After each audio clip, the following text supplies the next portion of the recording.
Let's go back in today's session. So today we studied what are dashboards, how do we build content packs, what are apps, and how do we define the roles and the restrictions for the data shared to with end user. Let's take one complete example and try to do all of this. However, content packs are not permitted in my organization, so therefore we wouldn't be able to demo it. Whereas the apps, roles, and restrictions, we take it further. Let's have a look at it. Let's say we start with one of the sample report, procurement analysis report, right? Then let's publish it along with the roles and restrictions. Okay, so this is something, again, this has been provided to us by Obviance, and with their help we have a ready dashboard in front, a report page in front of us. So these are the different kinds of procurement an organization is doing. It has these categories of direct invoices, indirect invoices, and logistics taken care for this procurement. So most of their monies are going into hardware and indirect goods and services, and then there are basic contracting, logistics, raw material, part and parcel of this. What are the invoice types? What it is? Most tier 1 is $188 million, and then it falls to 20, less than 20. So it kind of an 80-20 rule. Tier 1 are the ones you would have to focus on. Let's see what is the report looking like. If we enable the drop down, drill down, we'll see United States. If I click on it, there's nothing much over there. Okay, fine. So it's only United States, right? What is the discount analysis what we have in front of us? So in January, approximately 18 million was sold, and the discount was around 4% given to the user. In February, the discount was again 4. In March, it has reduced, and so on. So the discount percentage is being in terms of 4 to 5%, 3 almost 4 to 5%. What is the savings month on month? So based on discount, it maximum savings occurred in the month of January, fell the lowest in April, and then again risen and has been maintained at $300,000. Okay. What are the top cities? Chicago has the king share of this, and then followed by St. Louis and Miami, and then the Mexico City and Atlanta. All right. So basis this, let's see what are their table structure looking like.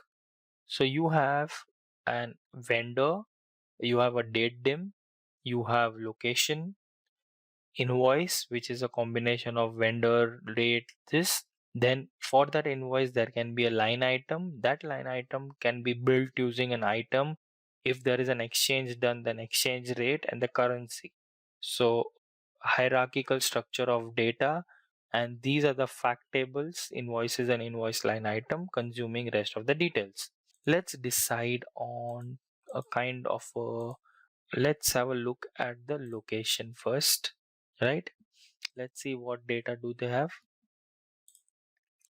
They have data from USA and Mexico, right? Everything is from North America. Let's see what cities do they have. That's okay. Currencies, there are two kinds of currencies part of it. So, and what kind of vendor? So let's group them to vendor state, right?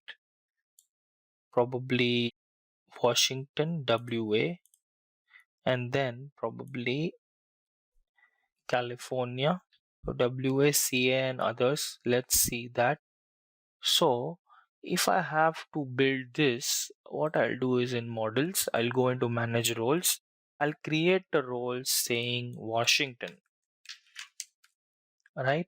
I know where that thing is appearing from. So I say add a filter on vendor state and I say WA. So this is one what I've saved. Again, I'll say manage roles. I'll say create a role which says California, and then I'll move on to the vendor. So you can make use of more than one filters. I am filtering only on one table. You can have a combination of these tables to be filtered basis one role. I say vendor state as CA. And then for my simplicity's sake, I say everything. So if nothing is there, there is something, which is what is everything. So if you look at it, when I move, by default there are 51 rows. If I say California, 281 rows, sorry. If I move it as none, it has 281 rows again, 2121 rows.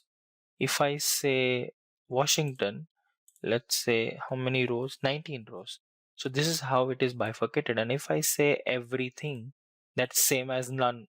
This and this are equivalent, but none is not reflected in our Power BI service. So I say it shows everything as 2121 rows. Now I want to see what this user views, just to replicate how it works. He sees everything because that's my name and I'm the admin. So multiple ways of checking the roles while making them is here. Now basis this, let's publish it and go ahead. Right now publish option is under home and publish. Yes, please save my changes. Okay, I've been signed out. Let me log in. Great. It's still loading. Again, it's based on the bandwidth.